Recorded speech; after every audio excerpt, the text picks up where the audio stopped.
আপনি কি জানেন লিওনেল মেসি ফুটবল ইতিহাসের প্রথম অধিনায়ক যে কিনা ইসরায়েলের বিপক্ষে ম্যাচ বাতিল করে জরিমানা গুনছেন?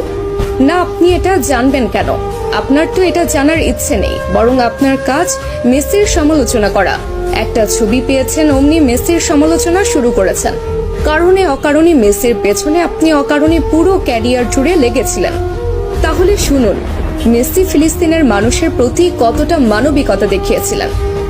সাল 2018 রাশিয়া বিশ্বকাপের আগে আর্জেন্টিনা মাঠে নামবে ইসরায়েলের বিপক্ষে। সবকিছু ঠিকঠাক। ঠিক সেই মুহূর্তে ফিলিস্তিনের তরফ থেকে জানানো হলো এই ম্যাচটা যেন আর্জেন্টিনা বাতিল করে। কিন্তু আর্জেন্টিনা ফুটবল অ্যাসোসিয়েশনের তরফ থেকে সেটা সম্ভব ছিল না, কেননা এই ম্যাচটা বাতিল করলে মোটা অঙ্কের জরিমানা গুনতে হতো এএফএ কে।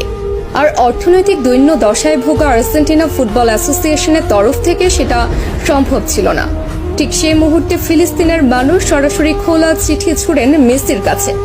আর্জেন্টাইন অধিনায়ককে অনুরোধ জানানো হয় ম্যাচটা যেন বাতিল করে, এবং মেসি তাদের অনুরোধে সাড়া দিয়ে ম্যাচ বাতিল করেন এবং নিজ পকেট থেকে জরিমানা পরিশোধ করেন আর্জেন্টাইন ক্যাপ্টেন। সঙ্গে সঙ্গে ইতিহাসের প্রথম ক্যাপ্টেন হিসেবে ম্যাচ বাতিল করে জরিমানার টাকা পরিশোধ করে অনন্য দৃষ্টান্ত রাখেন লিও। এবার বলুন, কোন মেসিকে নিয়ে সমালোচনা করেছেন? কতজন মানুষ এইভাবে নিজ পকেট থেকে জরিমানা গুনেছেন ফিলিস্তিনের জন্য, বলুন তো? এরপর যদি মেসির সমালোচনা করেন, দয়া করে আয়নায় মুখখানা দেখবেন। এবার আসি এই ছবির ঘটনায়। এই ছবি যেটা দেখছেন সেটা মেসি ছিলেন, কিন্তু মেসি তো সেখানে একা ছিলেন না, অথবা মেসির কোনো ব্যক্তিগত সফরও সেটা ছিল না, বরং সেটা ছিল ক্লাব বার্সেলোনার সফর। যে সফরে শুধু মেসি একা নন, বরং পুরো বার্সেলোনা টিমই ছিল।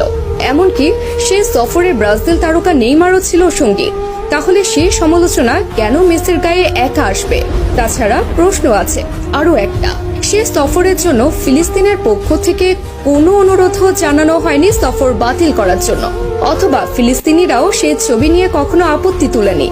কিন্তু যখন তারা মেসিকে অনুরোধ জানিয়েছে, সঙ্গে সঙ্গে মেসি সে অনুরোধে সাড়া দিয়েছে।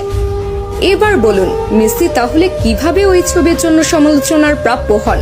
বরং মেসি ফিলিস্তিনের জন্য যা করেছে আজ পর্যন্ত ফুটবল ইতিহাসের আর কোনো অধিনায়ক করে দেখাতে পারেননি।